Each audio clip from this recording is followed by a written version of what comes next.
Et bonjour, nous voici ensemble pour cette deuxième audio de février que je vais intituler Lumière noire et lumière blanche ou la danse du féminin divin et du masculin divin.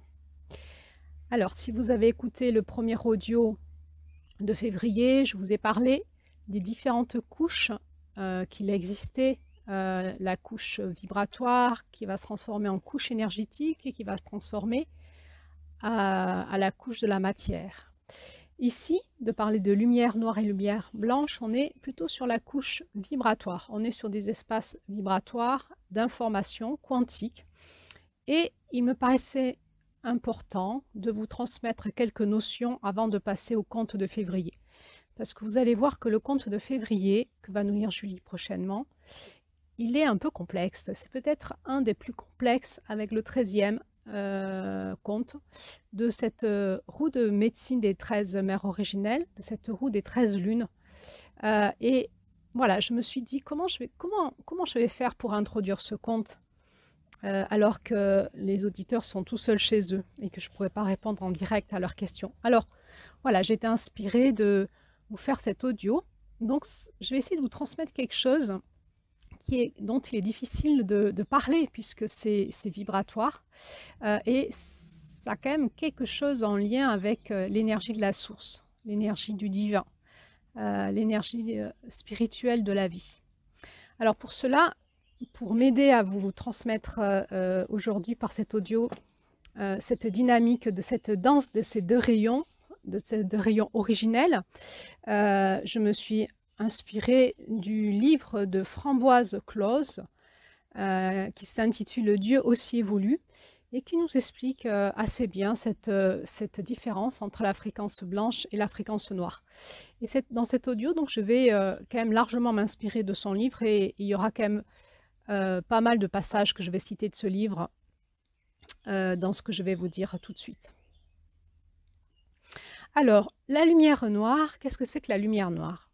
Eh bien, c'est la toute première fréquence de rayon, c'est la merveille primordiale, c'est le creuset de la vie, c'est le contenant de la création.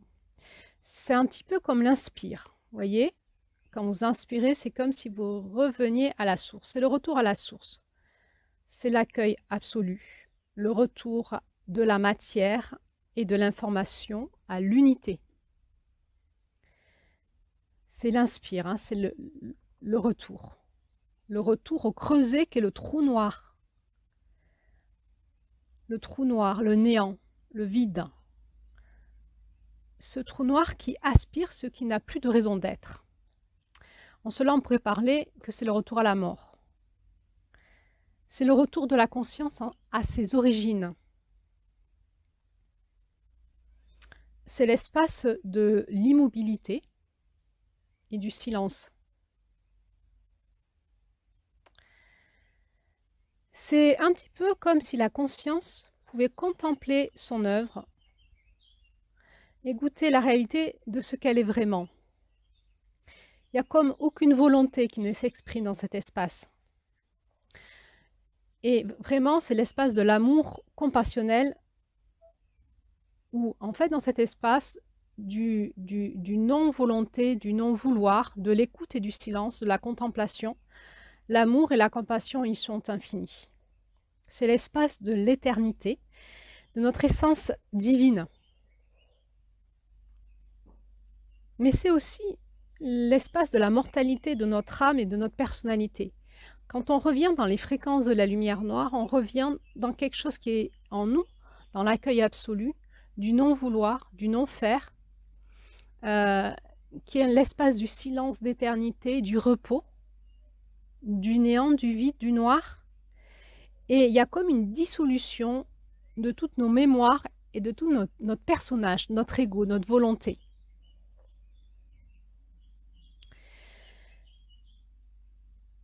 C'est l'espace du non-agir.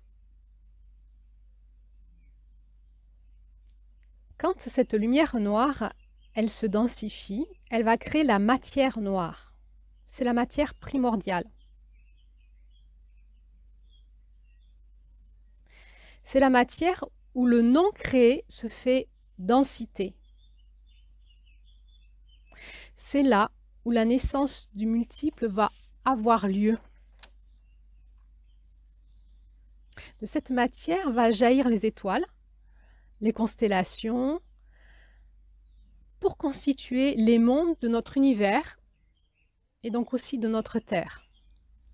Les scientifiques ils vont appeler ça le Big Bang. On va aussi dire que de la matière noire jaillit le chaos.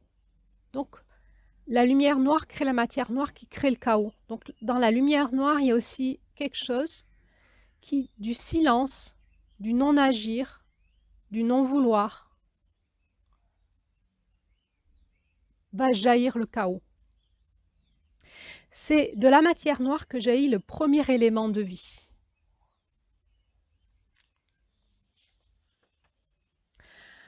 Alors, qu'est-ce qui se passe ensuite? Eh bien, il va y avoir de ce chaos, va jaillir un éclair de lumière blanche. Si on prend l'exemple de l'inspire, alors de l'éclair, de cet éclair blanc, c'est l'expiration. Hein? Dans l'inspire, il y a ce mouvement de rétraction jusqu'à la pause, et dans cette pause, il y a le silence absolu, le néant. Et de cette pause, de ce silence, va jaillir l'expire, la lumière blanche, qui jaillit de la lumière noire et qui va se manifester sous différentes formes, couleurs et sons. C'est comme si du silence jaillit le son, puis les chants. De l'immobilité va jaillir le mouvement, puis l'expansion.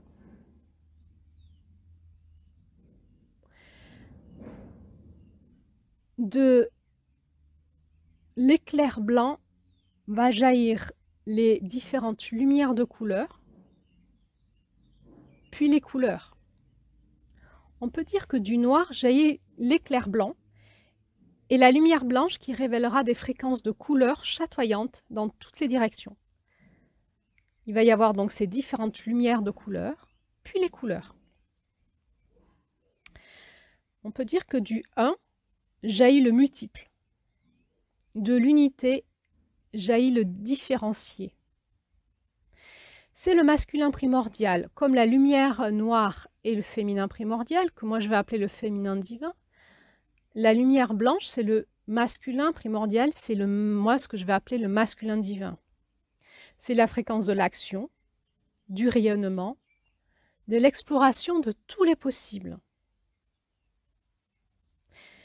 C'est un mouvement qui va prendre de l'ampleur. De ce premier éclair blanc, il va traverser ce vide absolu de la lumière noire et ensuite il va déverser des flots de lumière blanche qui vont se déverser pour coloniser l'unité. On y voit dans tout ce que je dis quelque chose qui est vraiment en lien avec l'énergie de la création et aussi donc de la sexualité. En tout cas de la création d'un enfant. Le potentiel de création qui est porté par la lumière noire va devenir manifestation par la puissance de l'élan créateur de la lumière blanche. Donc cette lumière noire, elle va devenir manifestation par la puissance, par quelque chose qui va être dans la puissance d'un élan créateur qu'est la lumière blanche. Tous les possibles vont prendre forme et donc petit à petit dans cette forme va être créée la matière. C'est le monde des ondes d'abord, des sons, de la lumière, de l'amour, de la joie, de la vérité. Il y a quelque chose qui est très rectiligne. Et aussi de la justice divine, hein, vérité justine, qui est dans le tranchant, qui va droit, qui rayonne comme un rayon de soleil. Ce mouvement va partir dans toutes les directions, comme un soleil, hein, ça va rayonner dans toutes les directions. Il va être poussé à se multiplier et à s'inventer sans cesse. Donc la lumière blanche, c'est l'intention divine exprimée sous forme de pensée, de parole et d'action. Elle est le mouvement, elle est la transformation, elle est cette dynamique d'aventure et d'exploration. Elle rayonne, c'est la joie exprimer.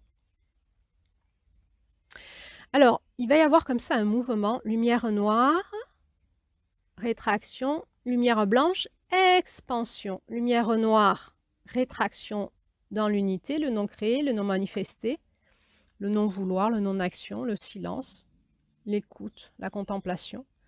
Et ensuite, expansion, lumière blanche, le différencié, le manifesté, les sons, le chant, les lumières, les couleurs et toutes les formes. Dans cette lumière blanche, on va voir arriver, au moment du passage dans la matière, dans la forme, les 4 éléments primordiaux que l'on voit souvent dans les enseignements spirituels.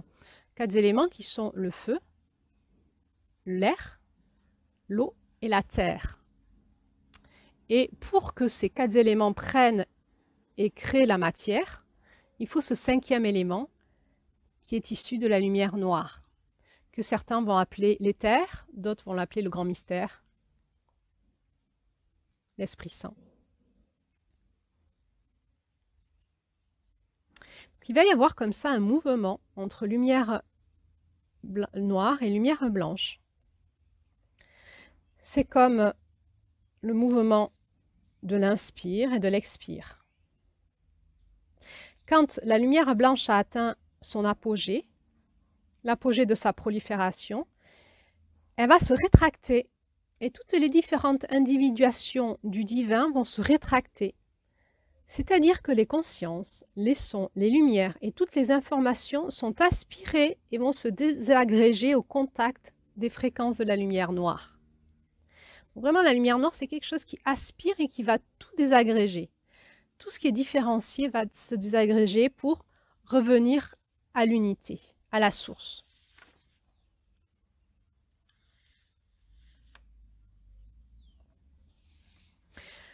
Donc c'est le mouvement de la vie. Inspire, expire, jusqu'au dernier expire. Je pourrais dire ça comme ça.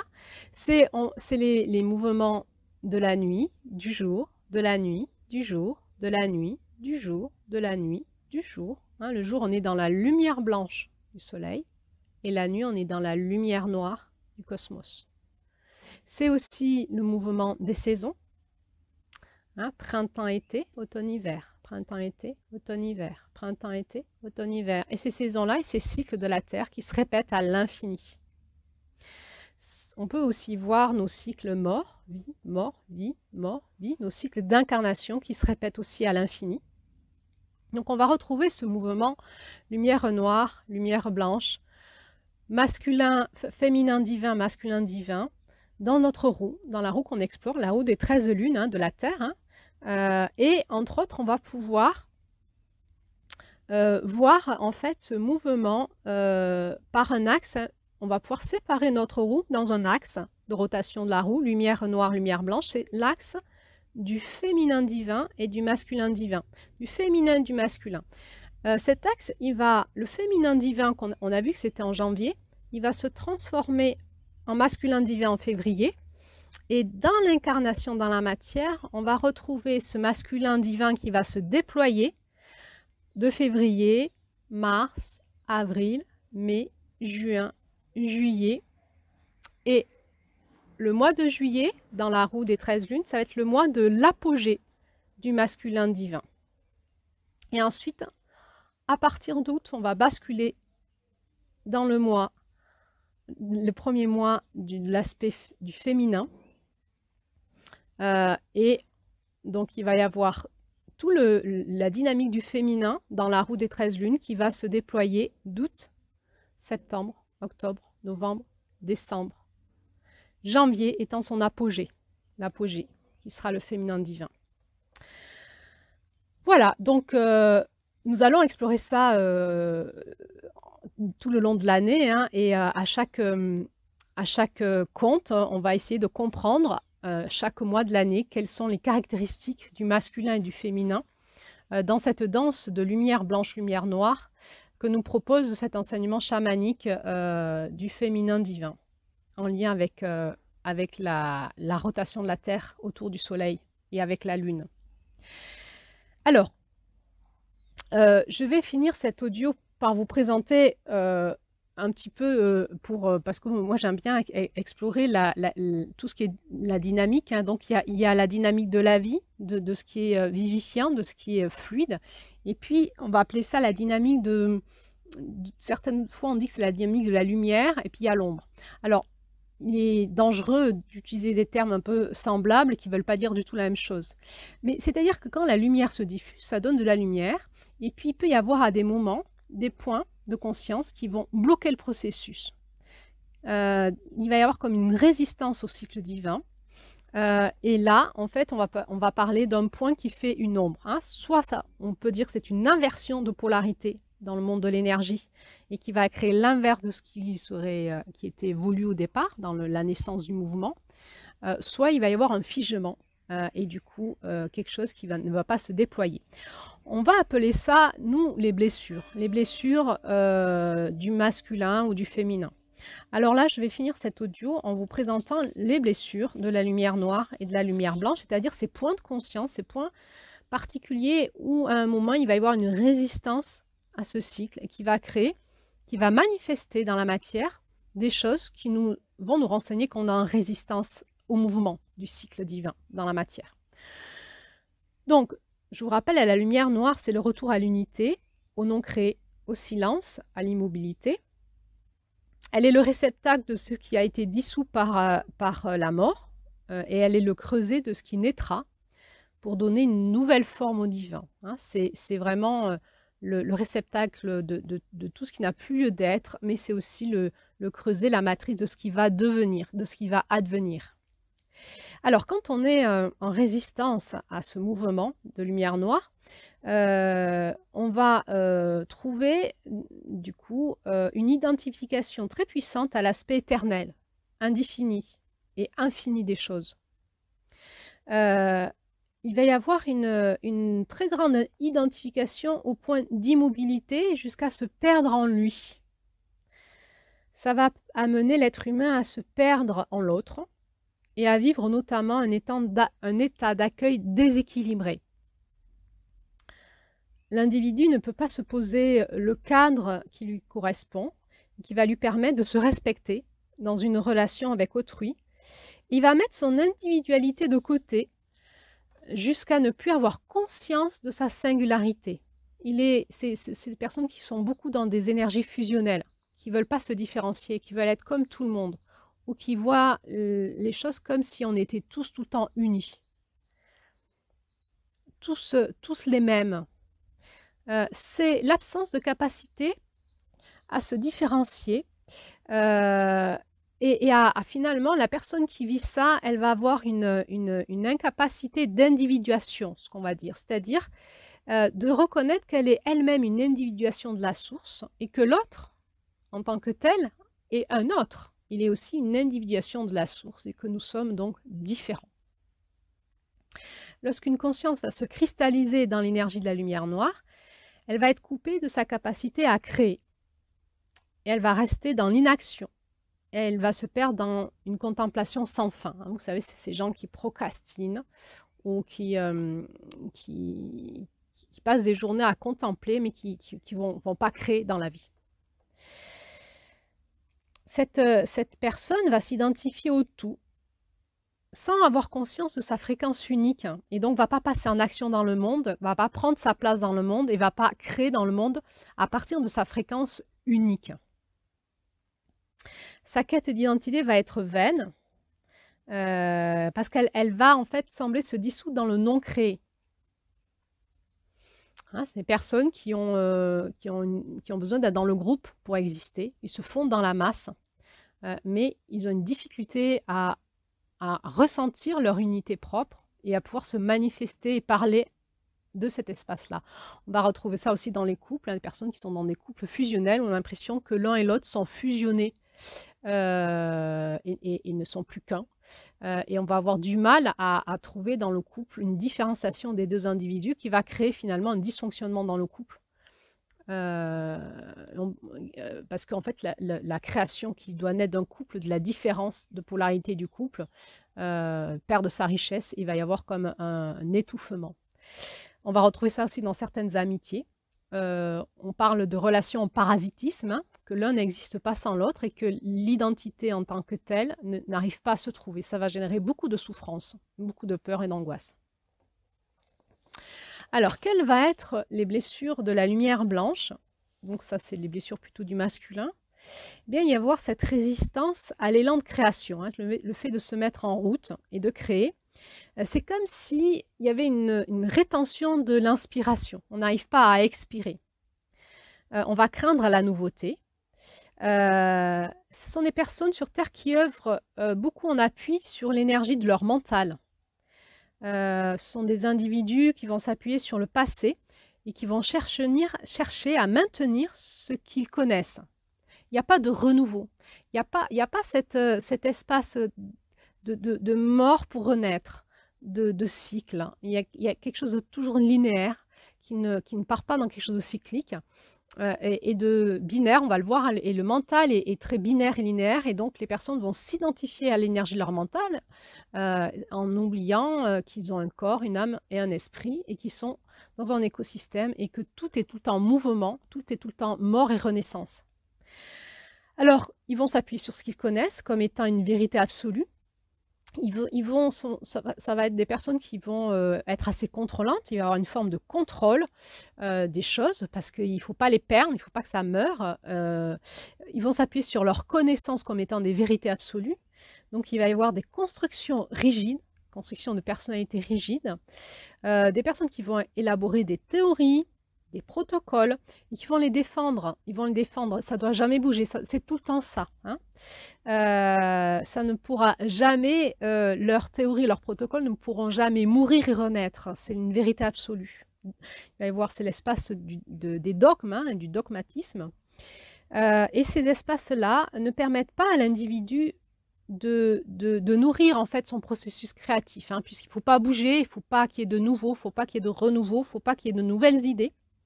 Donc l'inspiration créative n'a nulle place dans cette expérience de blessure à la lumière blanche. On va retrouver au cœur de l'ombre de la lumière blanche l'espace de dualité, hein, qu'on connaît bien, c'est-à-dire qu'on se sent profondément différencié et qu'on pense détenir la vérité et que son prochain, dans sa différence, est un problème à combattre.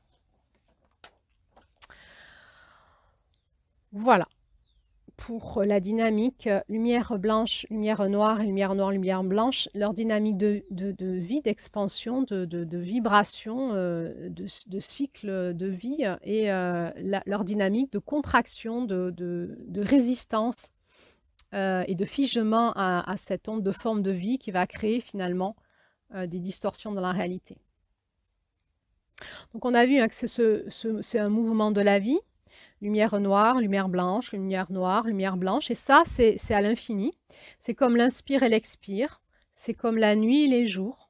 C'est comme le cycle des saisons et le cycle de nos incarnations, mort-vie-mort. Et on peut comprendre hein, que la Terre est dans ce mouvement en permanence et nous avec. Donc, on va suivre dans la roue des 13 lunes ce mouvement et en rentrant dans ce partage de connaissances de chaque mois de l'année, de chaque lune de l'année, de chaque rayon de la roue de cette année, on va rentrer dans ce mouvement de la vie et petit à petit, en tournant dedans, on va s'assouplir de l'intérieur. On va rencontrer nos résistances, on va rencontrer du coup nos espaces de blessures et nous allons devoir lâcher nos résistances, notre carapace, nos croyances, nos rigidités pour pouvoir suivre le mouvement de la vie et danser la vie avec la Terre. Nous avons vu hein, au conte de janvier qu'il y a un rythme. Le féminin divin est créé dans un rythme, le rythme des saisons, hein, ce rythme de cette lumière, ce rythme de cycle de vie, lumière noire, lumière blanche, lumière noire, lumière blanche. Donc il y a un rythme, le rythme des saisons, le rythme des heures, le rythme des âges, etc., etc. On parle souvent de l'horloger, hein, celui qui a créé la vie, qui serait comme un horloger, qui a un rythme. On va voir qu'on a chacun le nôtre de rythme. Ce qui est important, ce n'est pas d'être au rythme de l'autre. Ce qui est important, c'est de suivre notre rythme, mais d'être en rythme avec la fréquence de la Terre. Voilà. Et c'est là-dedans, dès qu'on va trouver notre rythme et qu'on va se mettre en rythme avec la fréquence de la Terre, qu'on va atteindre l'harmonie, l'harmonisation. Il y a quelque chose qui va se fluidifier en nous et ça va fluidifier nos vies. On va se mettre en harmonie avec nous, avec la Terre, avec notre écosystème. Et petit à petit, il va y avoir une forme d'harmonisation de tout l'écosystème. Voilà, j'arrive au bout de ce que je voulais vous transmettre dans cet audio. Je vais vous partager mon expérience personnelle par rapport à ce blog. Je me suis demandé, quand en janvier, j'ai eu tout d'un coup cet élan avec Julie, nous avons eu tout d'un coup cet élan de créer ce blog. Je me suis demandé pourquoi j'allais comme ça, tout d'un coup, faire passer à la lumière toutes des connaissances qui m'ont été transmises dans le secret de mon cœur, dans mon espace noir, dans mon espace que je partage avec personne, dans mon espace intime, au plus profond de mon intimité, de ma lumière noire, tout ce qui m'a été transmis toutes ces années autour de ce féminin sacré. Pourquoi tout d'un coup j'allais le faire passer à la lumière, sur un espace public et gratuitement, sans contrôle. Jusqu'à présent, je le faisais dans des cercles fermés. On était sous le sceau vous savez, dans des cercles comme ça, des cercles de femmes, on met une clause de confidentialité. Et donc, il y avait quelque chose comme ça qui était caché, qui était protégé, je dirais. Et je me suis posé la question tout d'un coup, pourquoi tout d'un coup j'allais faire ce blog et le faire passer à la lumière, comme ça, gratuitement, et sans contrôle de ma part. Eh bien, ma réponse, elle est simple. Et Julie a ressenti la même chose. On a démarré ensemble en rythme. Nous avons reçu l'appel de la Terre. Tout d'un coup, ça nous a dit, c'est le moment. Comme si on était en train d'accoucher, comme si on avait des contractions et que c'était pas demain, c'était maintenant. C'est maintenant qu'il fallait accoucher de ça, le faire passer à la lumière, le montrer au monde, accoucher de cet enfant. Voilà, j'ai pas d'autre explication. Je m'étonne encore de vous faire ces audios. Je ne l'avais pas prévu, je ne l'avais pas anticipé. Mais j'ai envie de vous partager là. Ce que j'essaye de vous dire, c'est que j'ai la sensation, quand je me cale sur la Terre, qu'il y a un mouvement qui est en train de naître actuellement, qui est un nouveau mouvement de lumière blanche. J'ai la sensation qu'on a été comme en rétraction pendant plusieurs temps vers nos espaces intérieurs de conscience, vers les prises de conscience, vers lâcher nos croyances, lâcher nos vieux fonctionnements, pour tout d'un coup jaillir dans ce nouveau monde, dans une nouvelle conscience, dans un nouveau mouvement qui va se mettre en lumière. Et c'est un mouvement qui va être collectif. Alors, j'en fais partie, je me réjouis. Je me réjouis de co-créer avec vous et je me réjouis que vous puissiez entendre ma médecine, hein, toute la transmission que j'ai à vous faire. Et je me réjouis aussi de lire vos commentaires, de pouvoir, avec Julie, y répondre. On ne répondra peut-être pas à tout le monde, mais quand on aura une inspiration, une envie de vous répondre, on le fera volontiers. Je me réjouis de vous voir profiter de ces audios et de nous le dire sur les commentaires pour nous encourager à co-créer avec vous. Et là, je vais donc créer cette troisième vidéo d'introduction en février et vous présenter la porte de l'Est dans la roue des 13 mères originelles, qu'on va appeler aussi la roue des 13 lunes ou la roue des 13 dynamiques du féminin sacré. Donc nous allons aller vers la porte de l'Est et ensuite nous allons écouter le conte amérindien que Julie va nous lire. Et ensuite Julie nous transmettra ce qu'elle a à nous transmettre autour de la rayonnance de la lumière grise, qui est la lumière et la couleur du mois de février. Je vous dis donc à très vite pour la suite.